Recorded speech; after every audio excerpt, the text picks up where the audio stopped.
Michelle, and this is my soon-to-be son-in-law, Avery. And we both love to cook, but we know there's a lot of people out there who are uncomfortable in the kitchen. They're confused about how to cook healthy food. They think they don't have enough time to cook, so they don't sit down to the table and share a meal with family and friends. And they end up picking up unhealthy food on the run. Well, we are here to change all of that. We're going to show you how to cook quick, healthy, everyday food so that you can be confident in the kitchen and have more memories around the table with the people that you love. You've got this, so let's get started.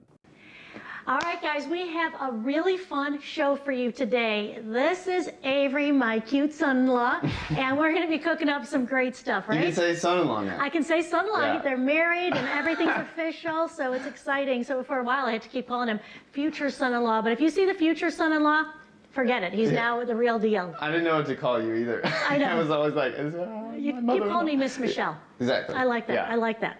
But anyway, what we're going to do today, this is one of my favorite things to do when I'm cooking, guys. And the reason it's my favorite thing is because, like you, I'm sure, I'm short on time. And so when I'm cooking, I want to try to get the max for the minimum. I want to cook the max I can and not put a lot of time into it. So here, let me tell you what Avery and I did last night. We roasted up a ton of vegetables, and I would recommend doing this every single week. I mean, really, if you have these great roasted vegetables or stir-fried or grilled or whatever way you like them, we're gonna make a bunch and then use them in different ways. So here's what we had. We had 2 sweet potatoes, we had 2 cups of mushrooms, an onion, and 2 zucchini. And so we cut it all up into little pieces.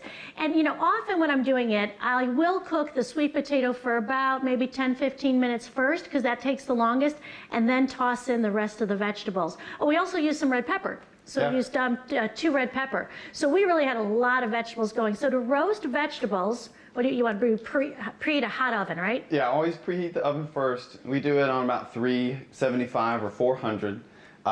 You want to cut everything in a uniform size, which is kind of the key. That's kind of like chef's secret. That's what's going to take your food from good to great, is that everything is a uniform size. It cooks for the perfect amount of time, just until you're starting to get those like kind of roasted dark colors on it. That's perfect, because you're going to reheat a lot of these things. So if they are a tad crunchy, that's totally fine. So you can see everything's a uniform size. They're all similar shapes. And then things that take longer should go in first, obviously. So zucchini is not going to take the same amount of time as a sweet potato. So again, anything you can do like this ahead of time, it's kind of like the chef kind of secret. If you're in a restaurant, they do everything they possibly can ahead, so that when it comes time to cook it, life's much easier. This is how I cook. If you want to know like the insider secret, I cook a bunch of rice, a bunch of potatoes, and a bunch of roasted vegetables, because when it's time to eat, I can make this into a pasta, I can make this into fried rice, and the most time-consuming part is done. Yeah. So when we cut up all the vegetables, we tossed them with some olive oil, salt, put it in the oven, and then until they're done. So now what we're going to do, and we're going to explain lots of different ways you can use these vegetables, but these are some really unique kind of fun ways at first, and then I'll tell you some more typical stuff. So what I'm going to do at first is I'm just going to put 1 tablespoon of oil into the bottom of this wrought iron pan. Now you could also use just like a glass casserole dish. What I love about the wrought iron is not only can you cook in it, but it's also kind of a cool way if you just want to serve in it. And I am all about cooking and not at all about cleaning, so the fewer dishes I use, the better. That's why you learn how to cook, so you don't have to clean. Exactly. That's what I always say in my house. Hey, if you cook, you don't have to clean. Oh, I cooked. You clean. What I'm going to have Avery do is he's going to take our little blender and he's going to go crack in 3 eggs. He's going to use a 1/2 cup of flour and a 1/2 cup of milk. And he's going to blend those together for me. So if you want to take that, and I am actually using, guys, an almond flour and an almond milk, so that this will be then gluten and dairy free. So here you go. And then we're going to take my vegetables. I'm going to put them into this skillet here, okay? So we put them into the pan, all of them in there. I've already got some salt on them, so they've got some flavor going there. I'm going to do that. Put them a nice little kind of layer on the bottom there.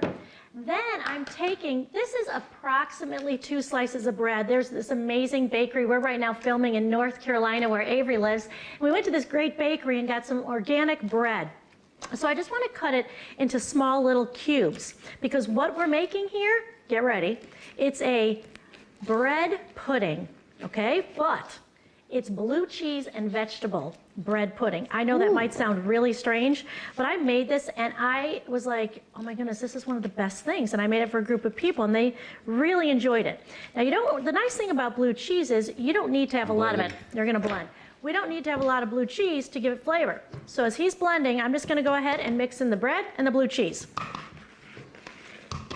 There we go. Some blue cheese. Ready? Yep.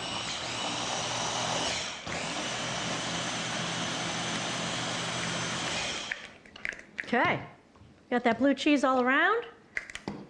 Then we're gonna pour that mixture on top, which is what it's going to then set. So here we go, let me take that out, good. There you go. All right. So again, notice how I have a little trash bowl beside me. You can use literally anything. We just got these plastic cups. It makes life so much easier when you're cooking a lot at one time. You have a lot going on. If you add up the amount of time it's going to take you to go to the trash can 15 times. Another little pro tip, get a little trash bowl, put it beside you, and that way when it comes time to move on to the next thing, you just do it all at the end. It makes life so much easier. Okay, so then we just stir all this about and we're gonna stick it in the oven. I've already preheated the oven and it's at 375 and this will come out just kind of a nice bread pudding. So we'll show it to you in just a little bit. So it's got a little crisp on top and it's just so savory. Oh my gosh.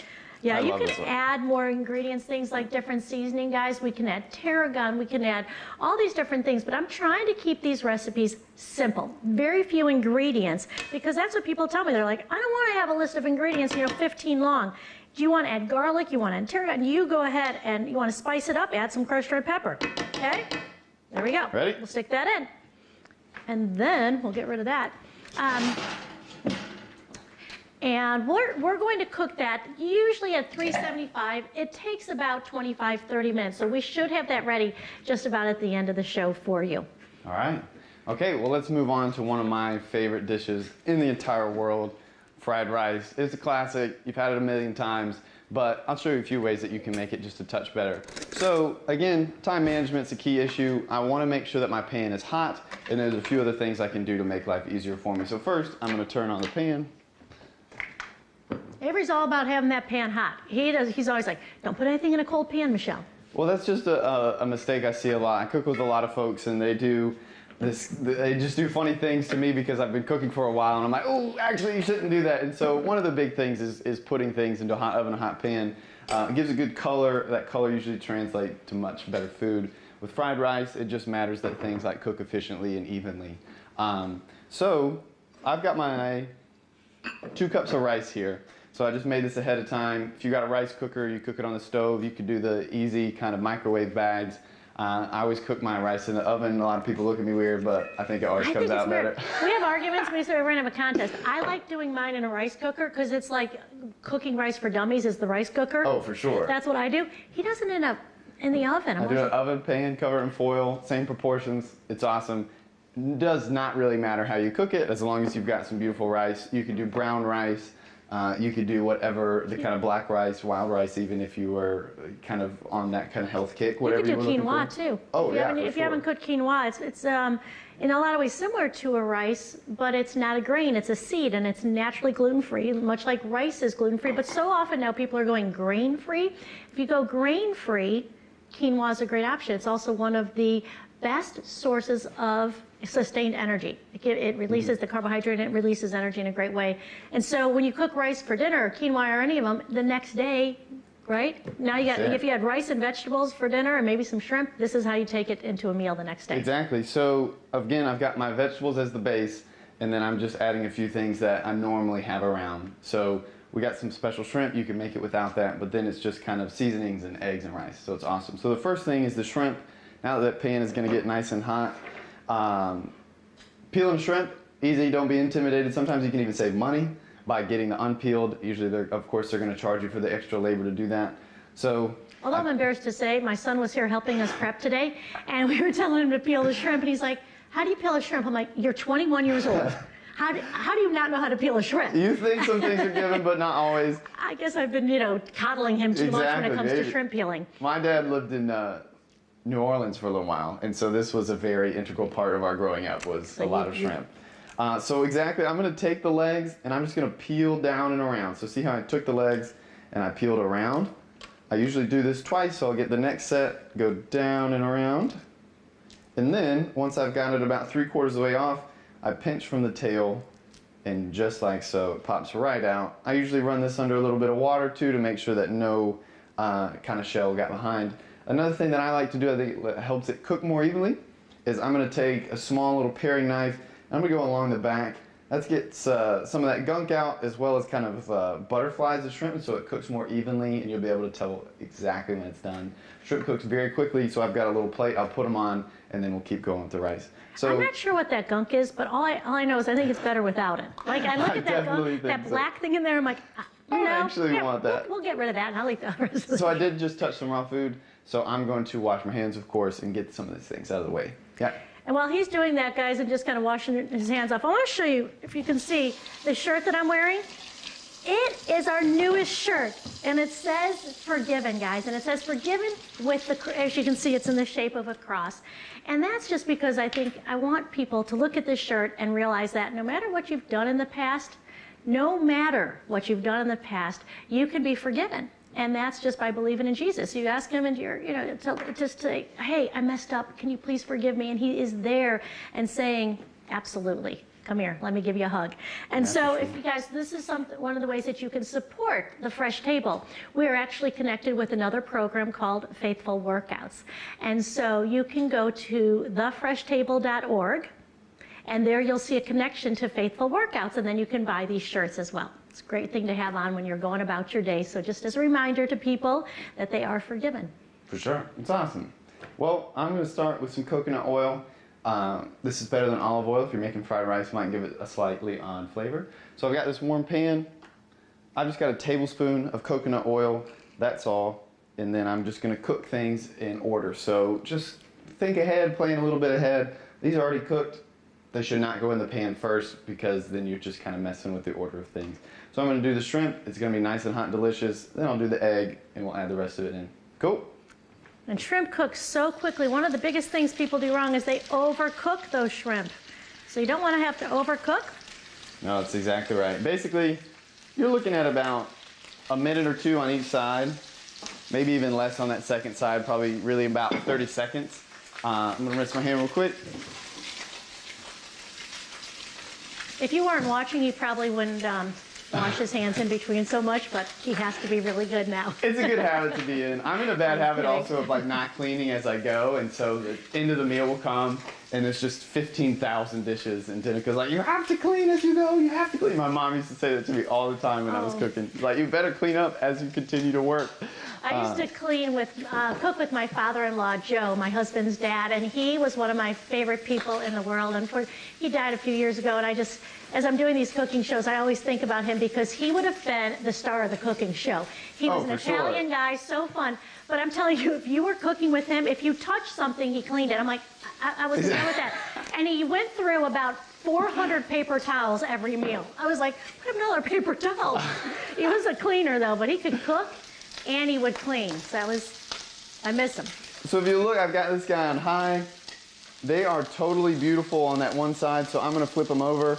I'm gonna wait like 30 more seconds. Basically, if you think the shrimp is done, it's probably done. So don't hesitate. They'll cook so fast. You don't have to worry about undercooking these guys, really. As long as they got that high heat and a nice hot pan, that's all you really gotta do. So I'm going to add liquid aminos. I like that gluten-free kind of soy sauce. It's not as much salt. You have to be careful when you're cooking a lot of these Asian dishes, because there's that sodium there, and so a lot of times you'll over-salt it. So I'm gonna be pretty scarce with some of my salt and pepper seasonings. And again, if you like sriracha or hot sauce, go ahead and dump that stuff in there. So you see, the shrimp is beautiful. So a big mistake that a lot of people will make is that they'll leave the shrimp or something like that in there, and then they'll just continue to add the next ingredients. I think that just comes with time and experience, that you know the order of things. It's okay to take something out, let it rest a little bit, continue with the rest. So I'm gonna crack this egg. I like having a little protein in there, and then I'm gonna add my rice, about a tablespoon of chopped ginger, and about 2 1 to 2. I like it with a good amount of the soy sauce, of that kind of liquid aminos, a little bit healthier soy sauce alternative. And then at the end, we'll toss the vegetables, and that's pretty much it. So let's do it. Let's crack this egg in. Let's see it. Got the egg going. It's nice and hot. Woo! Turn it down a touch. Got my little trash bowl. There we go. Woo! Ginger? Ginger. And then I can use this little spoon I got here, kind of scramble the egg. If you've been to one of those Japanese restaurants, you've seen this many, many times.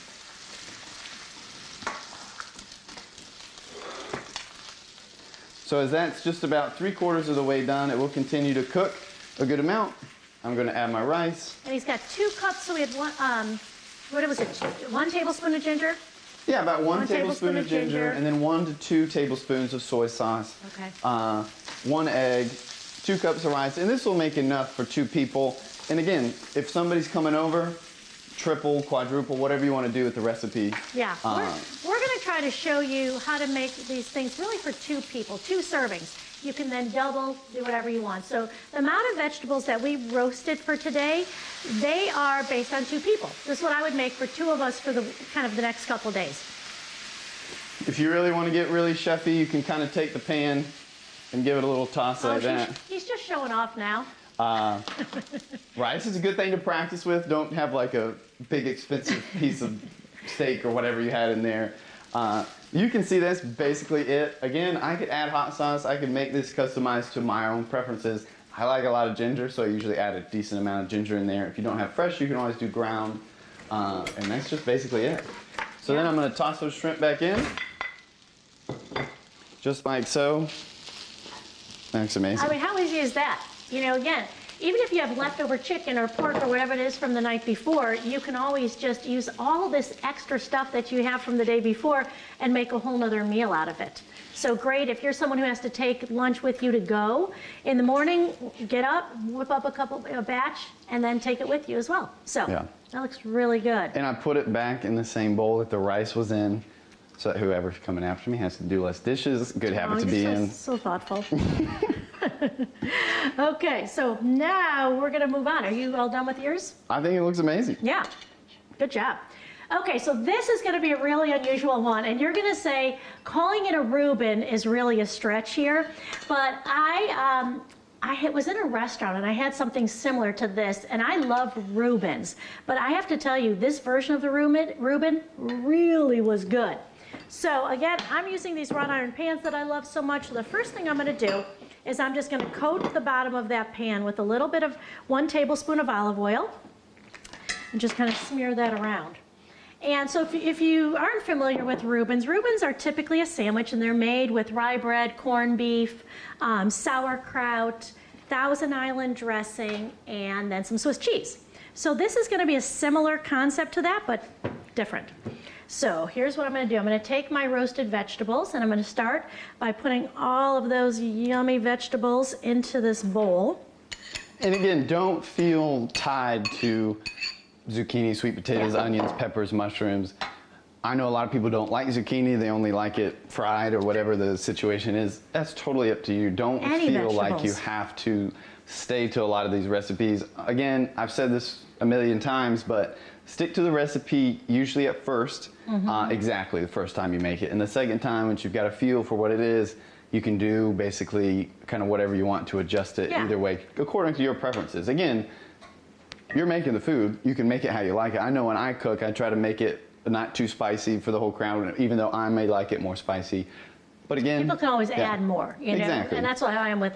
We have a little bit of a salt debate going on in our house because my husband has decided that he likes things salty all of a sudden, and I was like, "You can add more. I can't take it out." No, so that's exactly right. Let's just not put so much in there.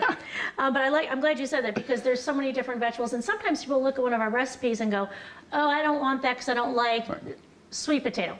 Well, put a potato in, like just alternate things out. The other thing too is quantities. Like I love sauerkraut. I mean, it's just good. It's a fermented food, which is actually good for our health as well. Fermented foods are good for our digestive system. So I like to put a fair amount in. If you don't like a lot, don't do it. Yeah. Okay? So I have 2 cups of roasted vegetables, and I have 1 cup of sauerkraut here. So here comes kind of that Reuben feel, right? The sauerkraut. Have you ever made sauerkraut? I have. I think I've done it once. I need to make bigger batches. Me too. I did it. It's a really wild thing. It's like you put cabbage sliced up into a thing. Do you put water, cover it with water or vinegar? It's usually like a little bit of salt, some water, and then it just kind of naturally produces that kind of water juice that it kind of brines in. Yeah. It's amazing. It is. It's like you put in cabbage and voila. Yeah. It's sauerkraut. Okay, so I'm going to show you also how to make a homemade Thousand Island dressing. What we're going to do here is I have 2/3 a cup of plain Greek yogurt. And ideally, guys, I do say this a lot, but Greek yogurt is just a little bit thicker consistency, so sometimes it works better in place of a sour cream when you're using a Greek yogurt, so it's thicker. But because it's thicker, what it means is when they take yogurt, they strain it through like a cheesecloth, so a lot of the liquid comes off. So what you have left there is kind of, I would say, more potent yogurt. And what you want to find is a plain yogurt, ideally a plain Greek organic yogurt with more than 20 grams of protein, less than 10 grams of sugar. Okay, and the reason there's any sugar at all is milk naturally has lactose, which is a sugar. So it's not added sugar, it's the natural occurring sugar from the dairy. Okay, so there we go. Now I'm going to add 2 tablespoons of tomato paste. And I know this seems really odd right now, yogurt and tomato paste, really, but it's going to work. Okay, and then here, last thing we're going to add is the 3 tablespoons of the pickle relish. There is a little bit of sugar in that pickle relish, but you know, it's such a small amount. So you'll see when he's done stirring it, this actually looks like Thousand Island dressing. It does. Right? Looks awesome. Smells good. So you can use this as a salad dressing as well, or a smear on a sandwich of any sort. If you take a turkey sandwich, put a little bit of this, some avocado, and it adds so much more zip. And when you do a sandwich, do it open face. Sometimes the bread can take away from all this flavor that you can get into a sandwich. And so doing, like I said, nice slice of bread, some Thousand Island, the avocado, turkey. It's going to be great. It's awesome. Okay, so let's go ahead and we're going to put that in. And another thing you can do is if you're making the Thousand Island, make extra, and then you can use it on your salad for the week, or like I was saying, on sandwiches. So I'm going to put this in. Especially at first when you begin cooking, or even if you've been cooking for a while, all of this kind of episode is about making your life a little easier, especially if company comes over or the things that you can do ahead of time. So, I mean, even like the fried rice or this, a lot of these elements can be totally done ahead of time. And if you do that, your life is so much easier when company comes over. If you'll notice the way that we cook, if you've ever seen one of these episodes before or you're watching now, we're not the most precise always. We're not the cleanest, maybe, or of course everything's sanitary, but we're just kind of throwing stuff around. And I hope you know that's not because we don't care or because we're just flippant about what we're doing, but it's just so that we can all relax when it comes to cooking. Yeah, so many of us just go out to eat every meal because we just don't want to deal with it, or we think we have to be, you know, this amazing Michelin star chef every time we go in the kitchen. You can relax, you can take a break. I hope you're advancing in your cooking skills, but most of all, I hope you're just giving it a shot. Yeah. This is kind of relaxed and easy by design so that we can all just take a deep breath, cook something awesome, and just try. Yeah, and that's so, you know, one of the things that I love about Avery is that he has a heart similar, and so, this is going to start wrong. What I love about him is he's like me. He's like me. I love myself. He's got a heart like mine. You know? What we have in common is that we love inviting people into our home, and our home doesn't have to be perfect and everything, but we love having people in. But tell me your favorite part about having people in your home. Well, let me tell you, the last thing I'm going to do here, I'm putting 2 slices of Swiss cheese on here, okay? And then I'm going to go stick it in the oven, and that is it. So, got you. All right, there's that. And what Avery and I talk about often is that beautiful things happen in a home, and specifically around a table. Yeah. Tell them how you really use that as a way of community. Like, I mean, the word fellowship's kind of overused, but how does that work? Right. So, I mean, I took it seriously enough that my gift to Danica, Miss Michelle's daughter, was a table that I built with a buddy of mine. And it's a little probably too big for our apartment, but I like it as a focal point. And even just this week, we work a lot, and we still have guests over. We had some buddies that we had met traveling abroad, and then these guys are in town, and so it's a little stressful sometimes, but when I'm able to cook ahead of time, it's just that kind of added, like, hey, I thought about you, I cared, I want to be able to provide you with a meal. It's a lot easier sometimes to go out, but there's something about relaxing, being in your own home, where everybody can kind of take their shoes off and put their feet up. I kind of fell in love when Denick and I were traveling a little bit. When you go to other countries, it seems like the hospitality is a little different than you normally see in the United States, whereas this is not a blanket statement, but with many areas, if you invite somebody over, it's like, hey, what can I do for you? There's not this hospitality like there is in other countries where it's like, you will make me upset if you don't accept what I give you. You are my guest. Yeah, I will buy everything for you. I will do this for you. I've made 700 meals ahead of time for you. I think that's really beautiful. Of like, it's an art form almost, like practicing some of this hospitality. And that's why recipes and shows like this are important, because you can do that without stressing and spending the whole time in the kitchen. So. And things happen around the table. Conversations that won't happen in a restaurant happen around a table. You know what we're going to do right now? We're going to push pause just for a second, because we want to bring everything out of the oven and show it to you. And we just want you to see how yummy all these things look. All right, guys, we have them all out of the oven. And again, love my wrought iron, but you have to be careful. Use hot pads. They are hot, right? I've done that before. So often. And the nice thing is you can also, in these, you cook them on the stove and then stick them right in the oven. But look, here is our vegetable blue cheese bread pudding. Really good. I'm going to just kind of show you a little piece here. And you can cut it like different shards, but look at this. I didn't cut that very nicely, but see how it's kind of like almost like a little quiche or something in there. It's like a bread pudding with some blue cheese. So that is going to be quite tasty. Fried rice, looking beautiful. We added shrimp. You could add ground beef, chicken, or no meat at all, whatever you were in the mood for. And here's our kind of play on a Reuben. So we've got it. We could kind of scoop this up over a piece of toast if you wanted. We could add for breakfast if you were into that. I like having different kind of leftovers for breakfast. You can always add an egg on it. Yeah. My favorite way to cook an egg is actually a poached egg. So I'll just go over the basics of that really quick with you. So I'm going to take some boiling water. I'm going to add about a tablespoon of vinegar. This is apple cider vinegar. Doesn't make the biggest difference in the world. I'll give this pan a swirl. So why vinegar? So the vinegar encapsulates whatever goes into the pan. So if I've got egg in there, makes a big difference. It'll kind of form like this kind of shell around it. The other thing you got to do is just form a nice little circle, get it twirling around, little centripetal force right there. The movement of the water makes a difference. So if you want to make a poached egg, Avery knows what he's talking about. So then I just drop my egg in about 3 minutes. You can see how it's already starting to form. Give it a little stir so it doesn't stick to the bottom. In 3 minutes, I've got the most beautiful poached egg ever.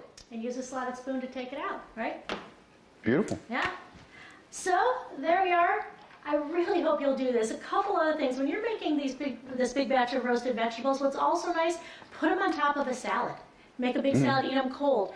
Add them into some chicken broth, and you have got some great food. All right, so thanks so much for being with us today, and we hope you enjoyed The Fresh Table. See ya.